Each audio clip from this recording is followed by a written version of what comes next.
on camera. All right. Good afternoon, Mr. Smyth. My name is Kerry King. I'm one of the volunteer interviewers who talks to our veterans here. We're at the Atlanta History Center in Atlanta, big old Atlanta, GA. And it is November the 4th, 2016 at about a little bit after 3 o'clock in the afternoon. I want to thank you for being here today and welcome you here for the interview. I'm going to ask you, if you don't mind, start by just telling us where you were born, where you grew up. Give us a little bit of background.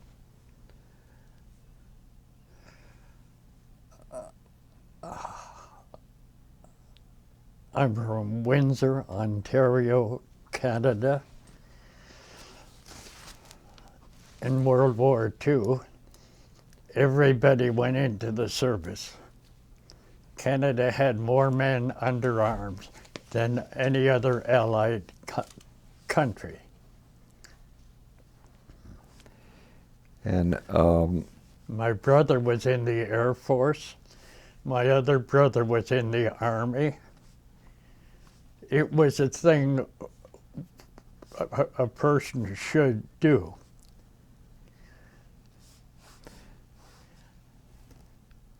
so what year were you born? 1926. So then when the war started in 1941, you would have been 15 years The old. war started in 1939. Okay. But when Canada... I was on a ship in 1941. Okay. All right. So what type of ship were you on? I sailed on liberties, tankers, freighters. I took supplies to Chiang Kai-shek. I went to Bari, Italy, when the harbor was full of sunken ships. From Bari, I went across to Split in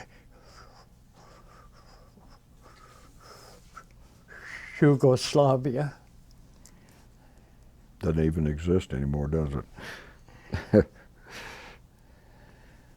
I went to every port on the east coast of Africa, from Cape Town all up to Egypt.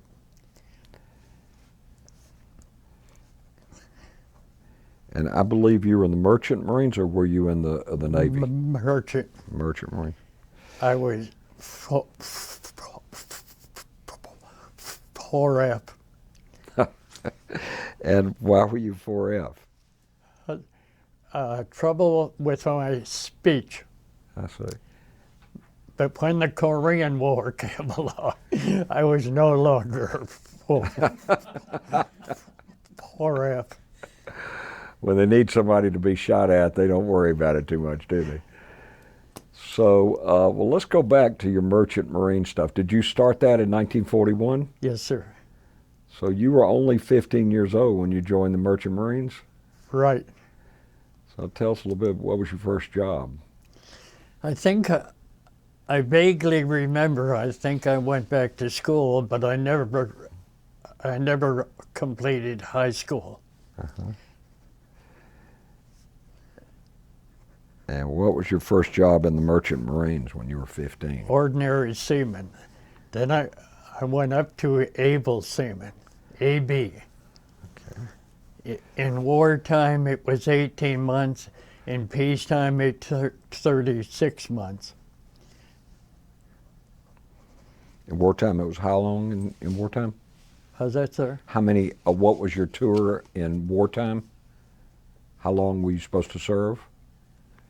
You don't sign up for any length of time. I You see. sign up on a ship. I see. When that ship comes in, you have to find other ship. Okay. And what types of things, as an ordinary seaman, what types of things would you be doing? Do everything above deck. You steer the ship. You paint the ship. You do everything. A lot of the people who are watching this may not know about the Merchant Marines. Can you tell us a little bit about the Merchant Marines? The Marine Corps had the most casualties in World War II. The Merchant Marine were second to that. And there was no GI Bill.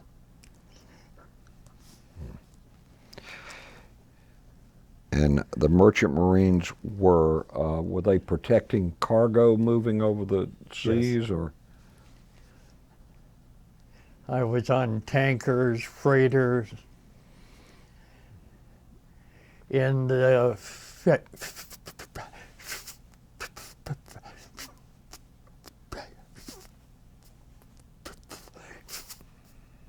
Philippine Islands. I was accused of black marketeering, but of course I was innocent. Of course. What did they say you were black marketeering? How was that, sir? Said, what type of stuff did they say you were trying to sell on the black market? Whatever we had on the ship. I see. Okay, so tell us about some of the places you went and things that you did while you were in the Merchant Marines. When we were in China, it was a complete slum. It was horrible. People dying on the street.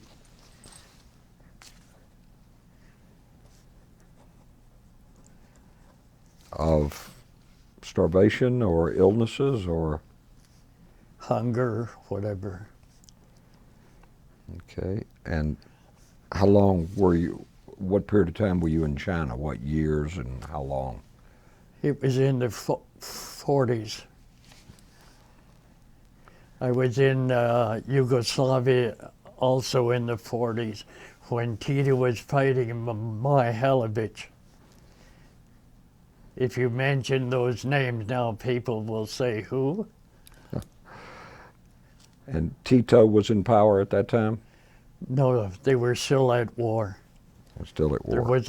There wasn't really anybody in power.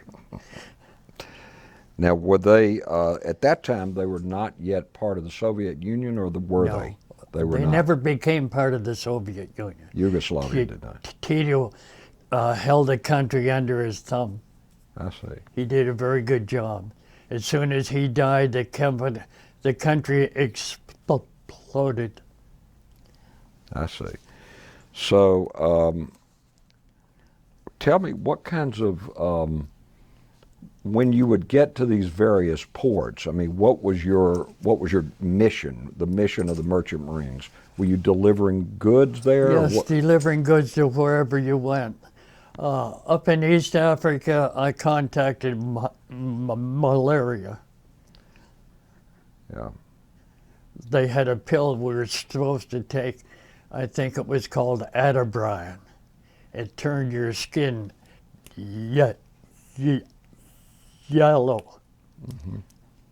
So I didn't take it. So you didn't take it. Well, I myself got diagnosed with a little case of malaria back in the 60s in Vietnam. And they used to make us take quinine pills every Monday. And what I remember is made you violently sick, the pills. I don't remember turning yellow, but I remember. Well, Yeah. in Egypt, we went ashore, and one of the crew found an Italian POW who was a member of his family. A Really? small world. Yeah. One of your shipmates? Yes. Was he Italian by descent? I mean, was he an American or a Canadian? Or Well, he was American, but American of Italian descent, I see. and he found a member of his family. Wow, what's the possibility of that happening? Small world, isn't it?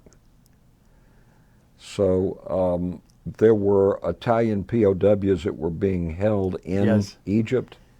By the English army. I see. So we went back to the ship and brought them candy and soap and that, and the British soldiers said, leave. So, was he able to help his relative get out of the prisoner of war camp, or did the No, British we didn't refuse? stay there long. I see. Was this Cairo, or How's that? was this in Cairo, Egypt, No, or Port Said, I Port believe. Said? I believe it was. Okay, It's been so long ago that I sure. might not have remembered it all. And about how many Italian prisoners did they have at this Well, British company? there were quite a few. I see. And in Mozambique, the French wives were also the local whores. I heard. That's I don't right. know, but I heard. We know your daughter's here, but just ignore her and tell it. You can tell me. We'll just pretend she's not here. So, Yes, sir. was this a rumor you heard, or did you get down into the village at all? Just something I heard. I don't know it for a fact. Okay. All right. So you've been to some pretty exotic places with the Merchant Marines. Yes, I had a good friend in Malaysia. He was a champion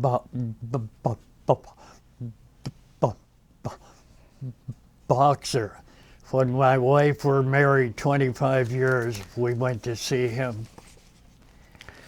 I think I read in here that he came in your memoirs that he came to visit you in the United States, or is that No, right? We went to see him Oh, in you went his to see him. homeland. Okay. And I also saw where what was his name, by the way? Bill Dunker. Yeah, I saw where you helped him out some. He was what they call Eurasian. They have the Asians, the Anglos, and the ones that are half and half. I see. And you stayed in touch with him for how long? How many years? 20, 30 years. We sent him money to buy a suit to meet his king. He was receiving a medal by his king. Was his medal for boxing? Was that what it was for? I don't really remember. Oh, okay. So tell us a little bit about, I mean, I know the German subs were patrolling the Atlantic and the Japanese subs were patrolling the Pacific. Did you run across any German subs? Did you ever I get had shot good at? luck. No. Excuse me. Sure. What about you? You never ran into any enemy contact of any kind when you were in the Merchant Marines? No, I had good luck. Very good luck. So how long were you in the Merchant Marines? Off and on 7 years. I was in the Seafarers International, the union on the East Coast. And in 1948, I tried to transfer to the West Coast, the Seafarers Union of the Pacific, SUP. So they had two separate unions, one for the Atlantic, one for the Pacific? Yes. And then they had the NMU. And what was that? The NMU? There was another one. I don't remember much about it. NMU, let's see. I wouldn't even hazard a guess. But did you have to belong to these unions to be in the Merchant Marines? Well, we couldn't go on strike, and as soon as the war was over, we could go on strike. And they tried to man the ships with what we called scabs. So the union issued baseball bats. Yeah, well, that was as dangerous as being exposed to the subs, I suppose. There's very little more American ships. They're under Liberian flag or Panamanian, which is very sad. Yeah, it is. During the Korean War, they had to resurrect ships that were not very good. Mm-hmm. How long had the Merchant Marines, way prior to World War II, the Merchant Marines were out there on the seas? I thought we did good. We Yeah. did a lot of good. I see. I'm sure you did. Well, did you supply military units in the Atlantic and Pacific with supplies? Yes, Okay. U.S. military units. yes. When you went to Port Said in Egypt, did the U.S. still have troops in North Africa at that time? I don't remember. Do you happen to remember what year it was? It's a long time. I understand. So, so you were in for 7 years, so that would be 1941 to 1948. Yes, sir. Is that right? And by the time you got to 1947, 48, you were an able seaman at that point? Yes. I mean that in both the complimentary sense and the rank sense. You know, I know that we're going to get to this in a minute, but I know later you ended up getting drafted into the Army for the Korean War a few years later. I could have stayed out. You could have stayed out. When I was receiving the checkup by the doctor to go in, he said, "You stutter very much." I said, "No, hardly at all." If I'd have said I stutter all the time, I wouldn't have gone in the Army. Well, did you want to go in or you didn't want to go in? I thought it was something you should do. Well, good for you. Good for you. So, did you receive a draft notice telling you had to Yes, report for the draft? Ahead of that, I tried to join, but they wouldn't accept me. But then when they drafted me, Well, I guess that says everything about the Army we need to say, doesn't it? You know, I was looking at your DD-214, which is your discharge certificate. Yes. You know what that is. And one of the things I found interesting was that it's signed by Gertrude Lavigny, Second Lieutenant WAC, what? Women's Army Corps, Awesome. which, did you see that? Yeah, I did. And I don't know if you know this or not, but there is no such thing as a woman's Army Corps anymore. That's gone. Yeah, it's gone, and women serve in the Army, Marine Corps, Navy. Well, the same thing when I was in the Army. The black soldiers were driving a truck. Now they're Sure, everywhere. sure. And it was a different kind of day and time back in the late 40s and 50s, certainly. So tell us about your Army career. You got drafted in, where were you inducted? I think it was Camp Kilmer, New Jersey. Why I went to the East Coast from Los Angeles, you can explain to me. I guess you're going to have to explain that to me. I was sure I was going to the Orient.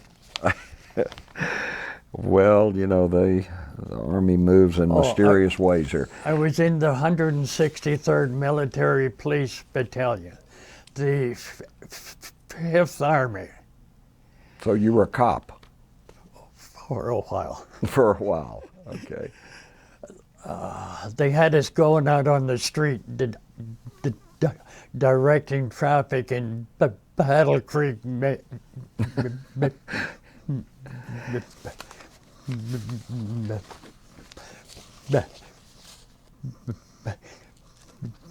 Michigan. So they didn't have enough police officers in Battle Creek, Michigan. They needed Army MPs No, it was out part there? of our schooling. Oh, it's part of your schooling. Okay. So, well, let's back up a little bit. So, you were drafted in early 1950, or September, I think it was. so late, kind of fall of I think it was 1950. September. Okay. I'm just trying to get my bearings here. Between being a seaman and going in the Army, I went to school for accounting, and that probably helped me in the Army because I had an office job. I was in the 506 Ordnance Stock Control. So how'd you end up going from the military police to an ordnance unit? That's a good question. I don't have an answer. You don't have an answer. That's the Army. It sure is.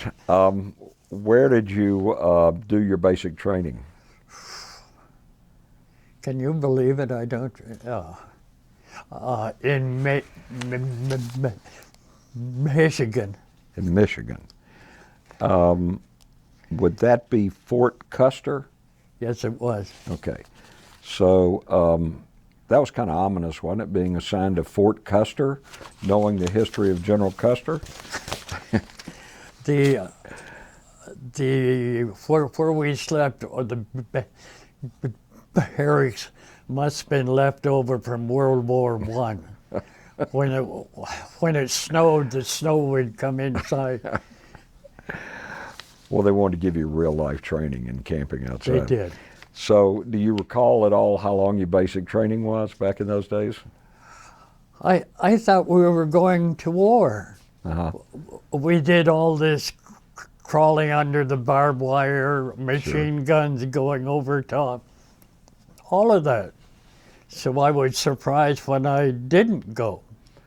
So your basic training was a couple of months, right? Yes. A couple of months. And what was your first assignment after you completed basic training? Well, as soon as that was over, we went to New Jersey, and then we went over. Right. I think we landed in Bremerhaven. Bremerhaven, right. I think it was. That's right. I know you're right because I went to Germany the same way. Oh, okay. Out of Brooklyn Army Terminal, I think, is where we sailed out of. And there I was in Highcog. Many people will say, what's that? I was just about to say that. I wore the flaming sword, Ah, Eisenhower's patch. I see. The United States Army Command Europe, wasn't it? Yes, headquarters. Right, you got Right. it. SHAPE, Supreme Headquarters Allied Powers Europe. How I ended up there, I don't know, but it was good. We took over a German Air Force. It was called Sonnhofen, near Mannheim. The barracks were fit for a king. Hardwood floors, tile showers. Was wonderful. Kind of a change from Fort Custer, huh? Oh, quite a change. It was great. Yeah. They treated their servicemen well. And you were a single guy at this point, right? How's that? You were single, you weren't married No, at that point. I wasn't. So let's see, you went there in 1950? Yes, Is that sir. the year you went there? Okay, Right. so 1950, you would have been 24 years old? Whatever you say. I did the math, I think I'm right. So tell me about, what was your job in this ordnance unit you were with? What did you do? Shipping the material from here to there. Okay, from And I was on TDY. TDY. All right, and for those people watching this who don't know what TDY is, you're referring to temporary duty. Is that correct? It was a good deal. So you got some extra pay for being on that TDY assignment, didn't you? It was very good. All right. So when you say shipping from here to there, where was here and where was there? Well, the Army was still in France. Uh-huh. The Army was, I think, still in Holland. So they were Army of Occupation. Yes, right. Matter of fact, I noticed from your DD-214, that's the medal you received, the Army of Occupation Medal. They didn't give it to me. Well, I'll make it my business to get you one then. You earned it. You're entitled to it. There was the American zone, and right next to it was a French zone. Uh-huh. And in the French zone, one day there was a huge explosion. And at that time, just like now, we weren't having good relations with the Soviet Union. Mm-hmm. So everybody's running around, grab your rifle, grab your helmet. They thought it was. They thought we were going to war with the Soviet Union.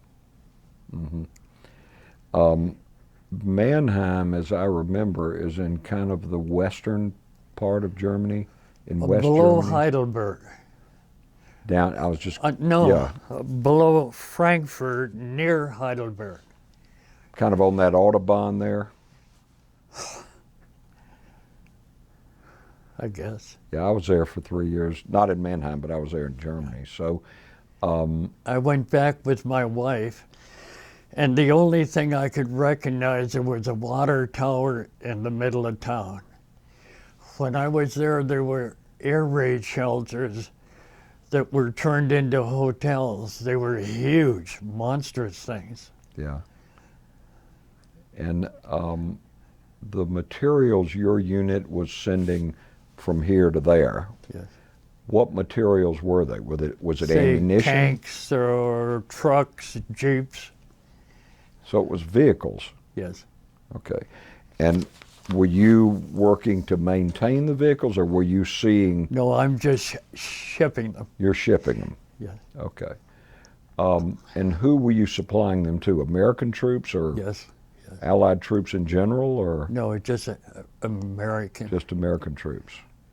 Okay. You have to remember, my memory's not that great. I think you're doing pretty good to me. I think you're doing just fine. I realize I have to nudge you a little bit with a fact or two here and there, but I think your memory's excellent. So, did you stay with the same unit for the whole time you were in Germany, Yes, I did. doing the same job? There was, like I say, it was great. Uh-huh. Especially when I think of going to the other side. We had a great group of people. This is good. We had a company party one day, and the captain got really polluted. He said, "I'm going to hang a German." Oh, So a Mexican-American sergeant beat the hell out of the captain really? and knocked out most of his teeth. Oops. That was the end of that affair. Yeah, did the sergeant end up getting court-martialed? No, He didn't. no. Well, the captain was out of his mind. So he let it go. Yeah. Good. That's kind of the Army way. If somebody's wrong back in those days, that's He what was they did. wrong. So I noticed you made corporal before you got out. I saw that. So you were a Excuse me. two-striper? Yeah. They offered me a job at GS5 Uh-huh. if I had stayed and worked for the American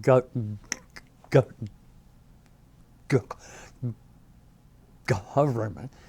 At that time, I didn't even know what a GS5 was.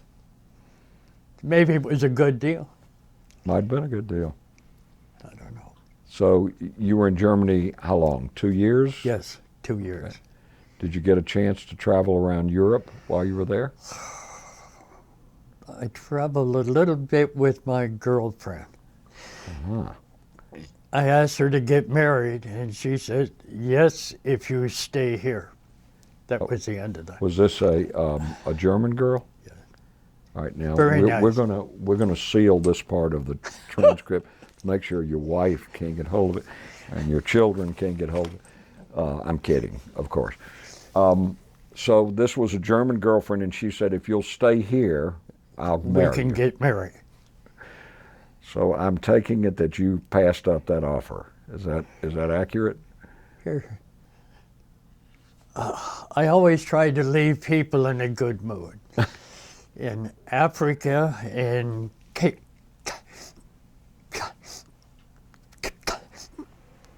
Cape Town, I had a girlfriend, and when we got married, she sent me a wedding gift. There, Well, you that's- leave look, me in you a were- good mood. You're quite a suave guy if you could manage all that. So I've always heard these stories about sailors having girls in every port. Was that true of you, or? Not 100%. But you certainly got around. it was a good deal. So when you were in Germany, Yes, sir. did you get a chance to go to Holland or Denmark or Sweden, any of the other countries around there? I went to Frankfurt and caught a plane to Great Britain, and my older brother was married to a Scotch girl. And when I got back, Germany was in great shape. Great Britain was not. They were still rationed on some food, so I sent food. So Germany was in great shape Yes, in the 50s, and Britain, or was still Scotland at least. rationed on some food. Amazing. It- So When what you type were in of food? Germany, did you see any horses? I saw Not when I one. was there, because when I got there was the early 60s. So by then, I saw one horse, one and I horse. didn't see cats or dogs. They ate them all. So what kind of things did you take to Scotland to your brothers? This is your sister-in-law's family? My In Scotland? brother-in-law, my brother's, his wife's family. So, okay. So what types of things were they unable to get? I don't remember. You don't remember? No. Okay. But in Germany, you could have anything. You could buy whatever. Was that because the Americans were supplying them, or was it just the Germans were getting it elsewhere? Do you know? They came through the war in great shape. Yes, they did. Hard to imagine. I don't know. And they wanted you to join up to fight Russia. Well, I think General Patton wanted to do that. I think he was kind of in favor of that from everything I've read. I think the British would like to do it, but I think the Americans said no. I understand. So, where besides Frankfurt and getting to go to Britain and see your relatives or your It was in-laws? called Rhine-Main. Rhine-Main Airport. Yeah. Were there other countries in Europe you were able to visit while you were there? I don't think I did. I don't think I did. No countries where you had other girlfriends that you haven't told us about? Now, I want you to know that as part of my civilian occupation, I'm a divorce lawyer, so I'm going to protect you here, whatever it takes. So, when you decided to get to the end of your 2-year tour in the Army, did you think at all about staying in the Army, or? I liked it, I'll have to say that. I did. But no, I didn't give it a great deal of thought. I enjoyed it. And what did you do when you processed out of the Army? What's the next thing you did? In the Army, I had an office job, so I looked for an office job when I came out of the service. I couldn't find anything that paid well. Uh-huh. So I went and joined a sheet metal union and worked during the day and went to school at night. It took 4 years to get through school. And what type of work were you doing? I realize sheet metal work, but what type of sheet metal work? When you graduate, you're supposed to be skilled to do everything. Put buildings together, air conditioning, heating, anything. And When you're through your school. is that something you did? I did it and retired in 1985. And my wife and I moved to Mexico. Moved to Mexico. Yes, sir. Tell me about that. How'd that happen? We were married in Mexico in 1954. It wasn't a good day. Because I wouldn't join their religion, they treated me, the church wasn't very nice. Was it Catholic church or? So they weren't happy with you because you wouldn't No. convert to Catholicism, or? I see. I wouldn't change. Was your wife to be? Was she Catholic? Yes, but never went to church. 80-90% are Mexicans are Catholic, but that doesn't mean they go to church. Is your wife from Mexico originally? Did Yes. she grow up in Mexico? I met her in Los Angeles. I see. And I know your daughter, Kathy's here today, right? Yeah. Okay. Do you have other children, or how many children do you have? One other daughter. What's that daughter's name? How's that? What's her name, your other daughter? Gloria. Okay. And Kathy lives here in the Yes, metropolitan in Atlanta the area. area. Okay. And what does Gloria do? She lives in California. I see. My wife wanted 4 children. And I told her she could have 4. She can have all she wanted with her next husband. We were married more than 30 years, Is that right? and we got along very well. Did you lose your wife? Yes, last year. Oh, I'm sorry. Yeah. Well, it sounds like you had a great marriage and a great. It sounds like you had a great marriage and a Yes. good life together. Wonderful. Do you have grandchildren? 2 boys, 2 boys. 2 men. One going to school at, what's it called, Kathy? Emory University. Emory. Okay. And what is he studying at Emory? Do you know? Well, he wants to be in movies, that type of thing. What's his name? Connor Makowski. Okay. And your other grandson, what does he do? He lives near Seattle. Seattle, Washington? Yes. Uh-huh. And is he in school, or is he out of school, or what? Well, he'll be through school very soon. I see. So he's in a college or high school or what? No, university, I believe. University, I see. So you were in the Sheep Metal Union until 1985, you said? Yes, sir. Right. And when you retired to Mexico? Yes. Is that right? Where in Mexico did you live? Hour and a half below Mexico City on the way towards Acapulco. They call it the City of Eternal Spring. The climate doesn't change. It was wonderful. I wore shorts every day. Sounds great. I'm cold here. Yeah, I can understand that.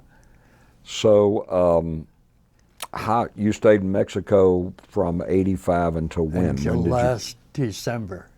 when you lost your wife? Yes. Yeah. And you came here. You're at Wesley Woods here now, which is like a residence home. Yes, my daughter brought me here. Well, aren't you glad? I mean, she's taking care of you. You got your grandson close at here. 100%. 100%. So I want to ask you, I have sort of breezed through your memoirs, and I wanted to ask you a couple of questions of that. In your memoirs, you talked about Kenya. What do you remember about Kenya? What happened when you went there? I don't remember if it was Union or South Africa or Kenya. Went out, way out in the country. And one thing I won't ever forget, there were all these natives standing on a hill. And then there was one albino, and he stood up like a sore thumb. Mm-hmm. One white person among all the black. Sure, I could see how you would. So you went to Kenya, you went to Mozambique? Union of South Africa, Uh-huh. Egypt. If you had a map, I could show you. Unfortunately, I don't have a map with me today. It's been a while. All right, now you also talked about when you were on a freighter, Yes, sir. the ship went aground. Because of somebody imbibing a little more than they should have, I The believe? officer in charge had been drinking a great amount, and he ran it around throwing his bottles overboard, and the Coast Guard got him. They take him into custody? In wartime, you're under the Coast Guard. So this was during the war years. I see. And I understand somebody might have seen some flying fish, but maybe not in one of your escapades in the Merchant Marines. Is that true? A fellow ran up on deck. Excuse me, talking about the fish. I thought he was drunk, but no, there were flying fish. They made alcohol out of prunes, raisins. They made their own. On American merchant ships, you don't have alcohol. I have to confess, I must admit that having been an infantryman in combat, we did occasionally make some alcohol out of aftershave lotion. We strained it through bread, as I remember. I don't know how I'm still alive after drinking that garbage, but I did. Did you go to the Suez Canal? Did you do that? Yes, around the world. Uh-huh. There I went to Malaysia. I've been to Malaysia, all over the Orient. I was shaving one day, and a fellow came in and he said, "Can I have your aftershave lotion?" I said, "Sure, here you go." There goes my aftershave He lotion. drank it without straining, right? Back then, it contained a lot of alcohol. Right. Sure I don't did. know now. Well, I don't know now either, but I know back in the 50s and 60s it did contain a little alcohol. So you actually made a kind of a round-the-world trip, didn't you, when you were in the Merchant Yes. Marines? I went through the Suez Canal. When we went through the Suez, they said, iron your shoes to the deck. The Arabs will steal anything. Really? You remember back then, they were called ragheads. That was nice, but Right. It wasn't politically correct, but that was that day and time. A lot of things have changed. How about Gibraltar? Did you have a chance to see Gibraltar? how's that? Gibraltar. The what? Gibraltar? Isn't it the Straits of Gibraltar? Yeah. Do you remember Gibraltar, the Rock of Gibraltar? Oh, yes. Yes. I went past Yeah, and how was that? Was that impressive or? really not. When we came back to the States from the real great climates and coming into New York, they issued hatchets to chop the ice off the deck. Quite a change. Yeah, I would think to sail around the world, you would be constantly faced with climate change. One time coming from Africa, we were bringing hyenas back to the States. They got loose, and the man was putting them back in their cage just with a stick. Really? I stood behind him, a long ways behind him.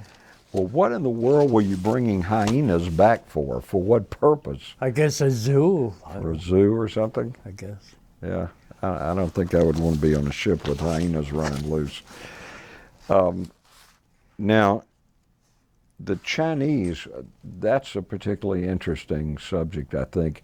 China back in the 40s. What was China like back then? You told us about people dying in the A streets. terrible slum. Have you been there lately? I haven't. No, sir. Shanghai's the most modern, cleanest city I could ever be in. My wife and I went. We took a trip down the Yangtze. It was wonderful. It was while they were building that large dam. Uh-huh. I'm sure it's complete by now. Yeah. They were flooding whole areas, cities, towns, everything under water. I read somewhere that the reason the Chinese always wanted the Indochina was because they have a very hard time irrigating the land to grow enough rice to feed their population. Was that what you saw when you were over there? A lot of poverty, a lot of poor farming techniques. Well, when I first went, it was horrible, terrible. Yeah. My son-in-law and I went to Vietnam. You saw very little of the war. You had to go way out in the country, and you saw pillbox here and there. That's all. You wouldn't know there had been any war. Yeah. Yeah, unless you were there. It would be Yes, hard there to, you go. Yeah. Now, your friend from Malaysia, is he still around, the boxer? No, I think he went to the great beyond. He did. Bill Danker, Yes. that's his name. I met his family. I see. They were Eurasian. Uh-huh. Yeah. How was the food aboard the merchant marine ships? How's that? How was the food on the ships you were on in the merchant marines? Wonderful. Except one, we ran out of food. We powdered eggs, powdered potatoes, powdered milk. That one wasn't great. So I went up in the lifeboats and stole the food, which wasn't a good idea. What kind of food was there in the lifeboats? It was different than the galley. Kind of like army food. Oh, like sea rations, Yeah. that kind of stuff? Yeah. Now, what is a Liberty ship? I never heard of a Liberty ship. They put out hundreds of them during the war. Yeah. They boasted they made some of them in 3 days. What were they? I mean, what type of ships were they? A small ship, and they could go very slow, 12, 14 knots. They weren't very good, but they manufactured them very quick And what did they use them for, the Liberty ships? to go to different parts of the world. And transport materials, or? Right. I see. I guess, I was born in 1941, so I guess my question is, I always thought that the merchant marine was harassed, the merchant marine in general was harassed by the submarines. Is that not true? Yes, but I had good luck. You were just a lucky guy. So, but it was very dangerous in Yes, the North absolutely. Atlantic, wasn't it? Yes. Yeah, and the Germans, did you ever run near a German ship of any kind when you were in the Merchant Marines? Here's another one. Uh-huh. One of my best friends was from Estonia. Uh-huh. When the war was going on, his ship was in the United States. So he was given a choice of going home. His country was ruled by Russia or staying in the United States. Yeah. So he stayed. So he opted to stay here. And yeah, I think I read about him in your, I still remember. His name was Martin Laws. and did you stay in touch with him after the war? Yes, he used to come to our house. In your memoirs, it said that when you were drafted, you hitchhiked How's to that? get, when you were drafted in the Army, Yes. that you hitchhiked to get to your induction physical and all that. Is that correct? I'm not sure of that. You don't remember? But my friend who kept coming to see us, there's a good one. I took him back to his ship one night and was going back home, and on the highway I saw all these bright lights ahead of me, and I thought, what's this? I was going at probably 60, 70 miles an hour. I pulled over right, slammed on the brakes. It was a house being moved down the highway. That was a time I was scared.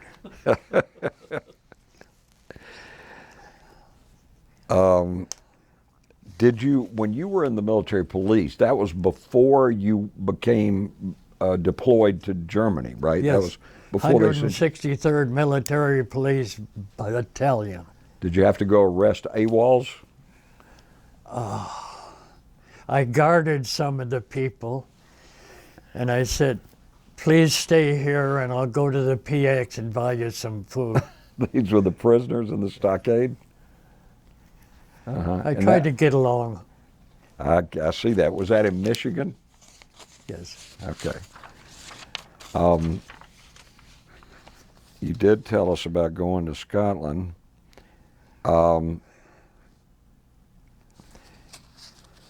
So you never considered, after your time with the Merchant Marines, you never considered going back to sea again?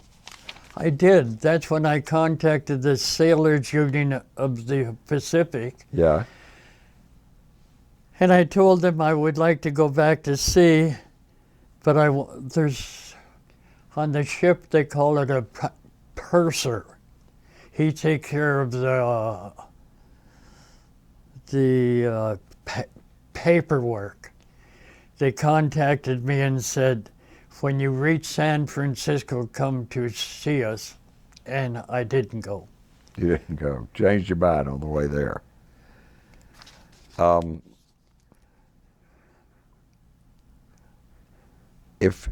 Earlier I thought you told me you've been married 30 years. You were married more like 57 years, right?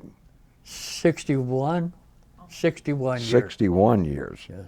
Okay, well that might have been my mistake. I might have asked it the wrong way. I don't know.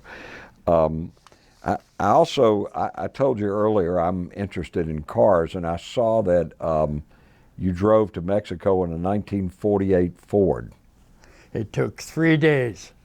I picked up a hitchhiker and gave him a ride all the way. I bought his food, paid for his hotel. And when my wife contacted her family and said she wanted to get married, her mother came up and examined me, and I don't know why she approved of me, because I was going to school at night and working during the day. I had nothing. And they had chauffeur and gardener. They had a great way of life. So why her mother approved, I don't know. Well, she knew you were a motivated guy. You were working during the daytime, going to school at night. We had a great way of life. Yeah. The reason the 48 Ford stuck in my mind is that when I turned 17, my father bought me a 48 Ford for $500. It was a good car. It was, and he gave it to me, and it had a hole in the floorboard.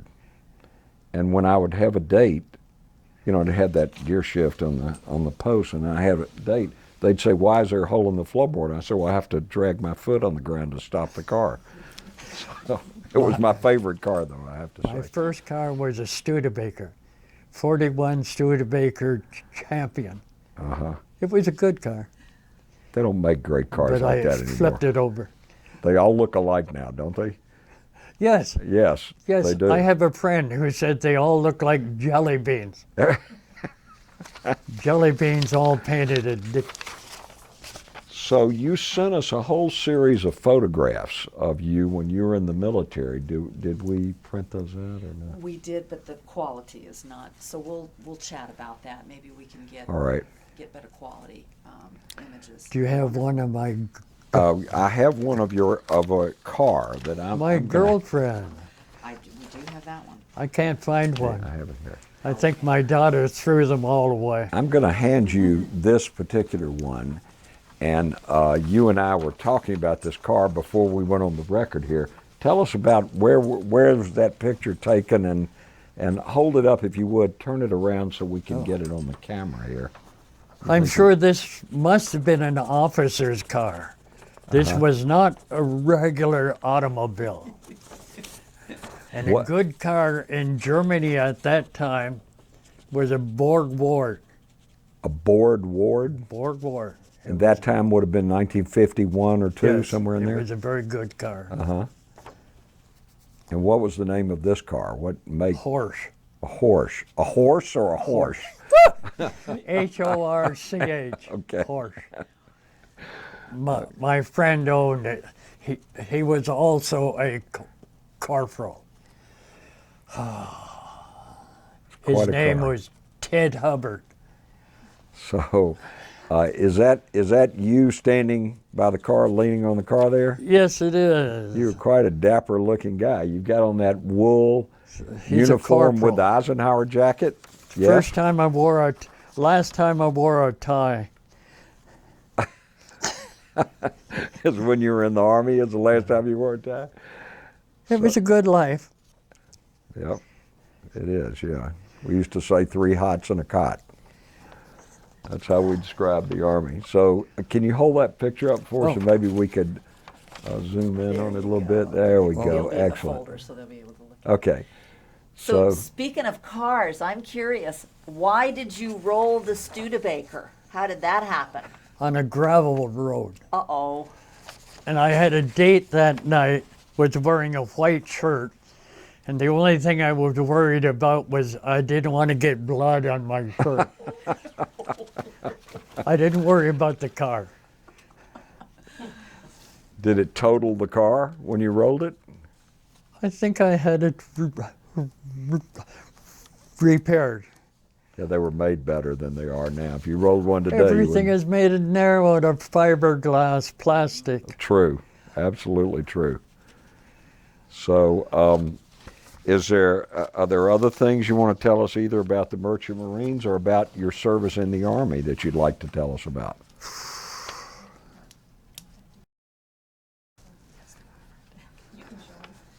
It's on both sides. Is that your mother? This is the Oh, Made well, gr- here, we're going to have to get this one in. I'm going to hand you another one, and maybe you could hold this one up. What's this? This is another photograph here with a young there lady she with is. you. See the high cog? Is this, yeah. See yeah. the patch? Is this the young lady who said if you'd stay in Germany, she would marry you? Yes. Okay, well, can you hold that up so we can get a good picture of Very that? nice lady. What was her name? Kathy. Kathy. Okay. Aha. Kathy. Okay, so I got. So, a lot of fond memories there, huh? There we were traveling in the south.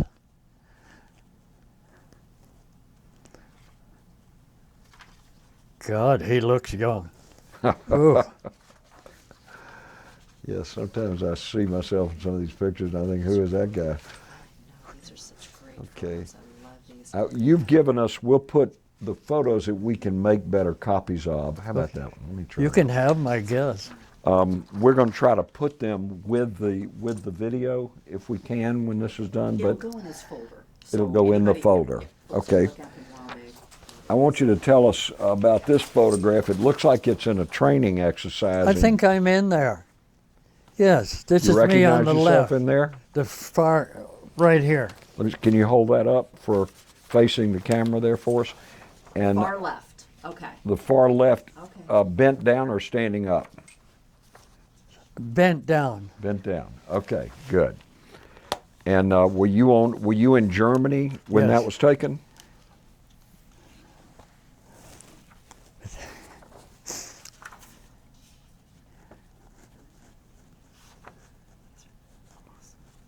You look like a real combat soldier there. So were you at a field training exercise?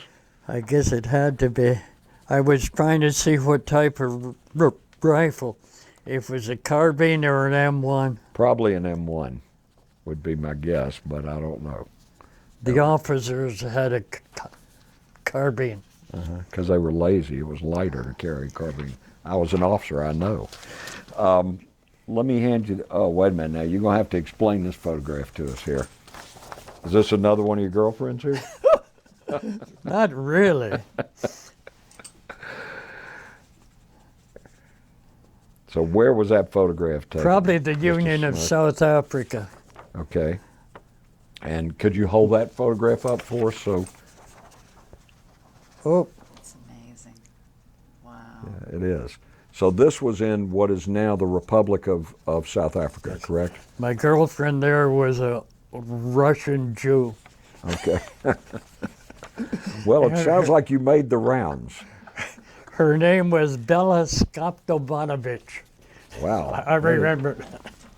You got a good, don't tell me you don't have a good memory now. You just, if you could remember that one and pronounce it on top of that, that's pretty good. So, what else would you like to tell us about either your military service when you were in the Army or were you with the Merchant Marines? Not much. I have to think. I liked it both. I have the good fortune I liked my life, everything. You certainly do. And have when good we got married, I had the good fortune my little wife liked to travel, and I did also. So that's good. You got to see a lot of things, you and your wife. Okay. Mr. Smyth, I'd like to ask you a question. You started with the Merchant Marines when you were very young. Yes? How did your family feel about that? Everyone went. Yeah. My older brother was a pilot when he was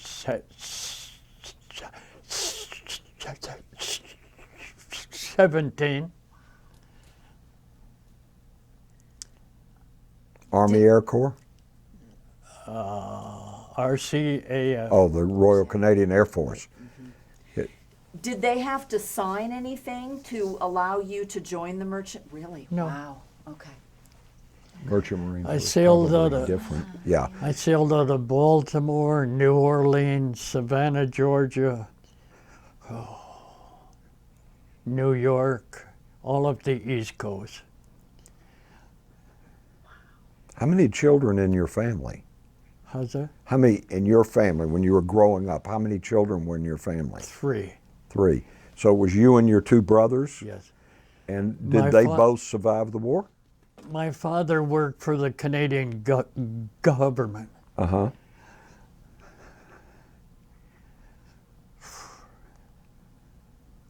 And did both your brothers survive the war with you? Yes. People ask what type of plane did my brother fly. I don't know because I wasn't home. Okay. What about your other brother? You had 2 of them that were in the military besides you, right? I think he went to Attu or whatever it was.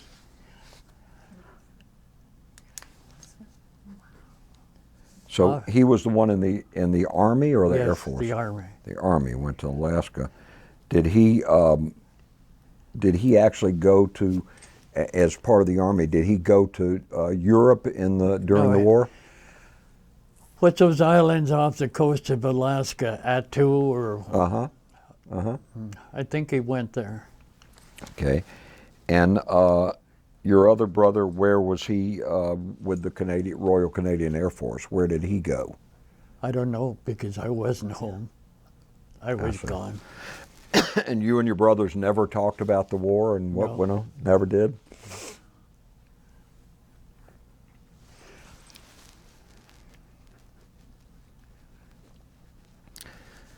Okay, well, is there anything else that you'd like to tell us about the military or I don't think so. anything at all? Well, let me thank you very much for being here today. We Thank you. can't thank you enough. As I told you to start off with, there will be a DVD generated out of this. where you will get a copy that your family can use and see your interview. And a copy of this will go to the Library of Congress in Washington, D.C., and a copy will be kept here at the Atlanta Thank you, History sir. Center. So thank you again for being here. It's about 10 after 4 on November the 4th, 2016, and we thank you for being here. It was our great pleasure to Have a good day. Thank Thank you you. for your service. Thank you, Mr. Smyth.